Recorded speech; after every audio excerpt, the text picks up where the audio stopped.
Una lechada compuesto de un precipitado de dióxido de titanio en una solución de agua salada se va a lavar en 3 etapas, como se muestra en el diagrama de flujo.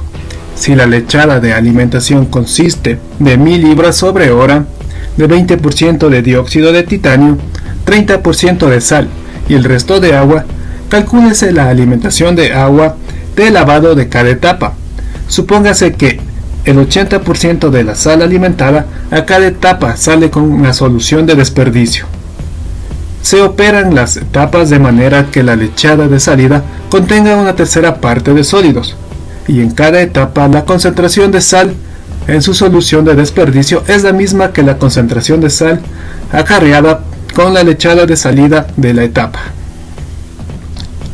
Aquí podemos observar el diagrama de flujo que nos presenta el ejercicio, junto a unas relaciones que debemos utilizar para poder resolver el mismo. Para la primera etapa tomamos en consideración la relación que nos indica que el valor de la sal en las corrientes 8 y 9 tienen un valor de 0,1. Podemos realizar un balance global en el sistema para este ejercicio, recordando que entrada es igual a salida. Identificamos las corrientes que entran y las corrientes que salen para poder así obtener una ecuación. Podemos reemplazar los valores de las corrientes que conocemos. Realizamos un balance por componente, en donde podemos realizar un balance para el dióxido de titanio y para la sal. En el componente dióxido de titanio podemos observar que la corriente que entra es F1 y la corriente que sale es F9, teniendo así nuestra ecuación. De la misma forma reemplazamos valores a esta ecuación, podemos despejar y obtener el valor de F9. Realizamos un balance para el componente sal, en donde nuestras corrientes van a ser F1 y las corrientes de salida F9 y F8.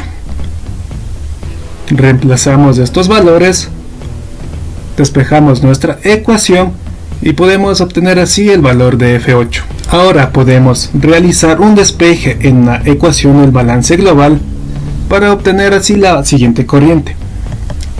Debido a que ya conocemos los valores, reemplazamos y el valor de la corriente faltante sería 2000 libras sobre hora. La etapa 2 lo podemos realizar de la misma forma. Sin embargo, aquí tenemos la consideración de esta relación que nos indica que el valor en la corriente 7 y en la corriente 10 para la sal va a tener un valor de 0,2. Realizamos un balance global, identificamos nuestras entradas de corriente y podemos obtener nuestra ecuación, la cual podemos de la misma forma reemplazar los valores que conocemos. Como no tenemos ningún otro valor conocido, pasamos a resolver un balance por componentes. Para el componente dióxido de titanio, identificamos nuestras corrientes de entrada y de salida para poder obtener nuestra ecuación. La misma la podemos reemplazar con los valores que ya conocemos.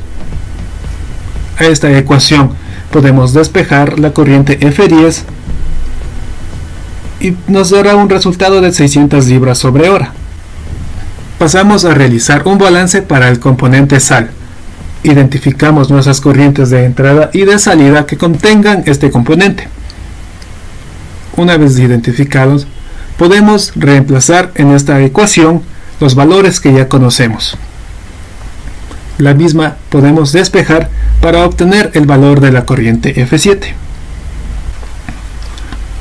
Una vez obtenidas nuestras corrientes, podemos despejar la ecuación del balance global.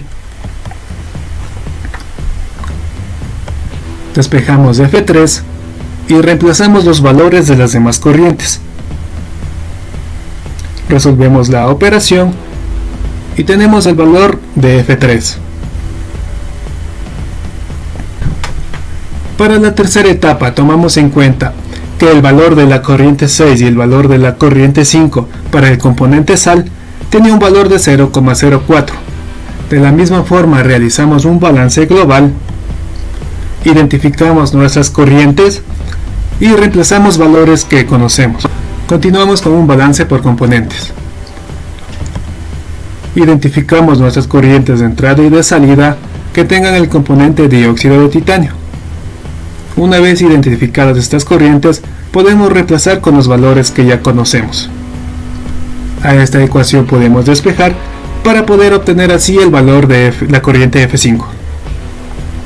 Realizamos un balance para la componente sal. De la misma forma, identificamos nuestras corrientes que obtengan este componente. Reemplazamos valores, despejamos la ecuación para poder obtener así el valor de la corriente F. Una vez ya obtenidas nuestras corrientes, podemos despejar la ecuación del balance global, en donde nos permite encontrar el valor de la corriente F4. Reemplazamos valores y podemos obtener así el valor de la corriente faltante.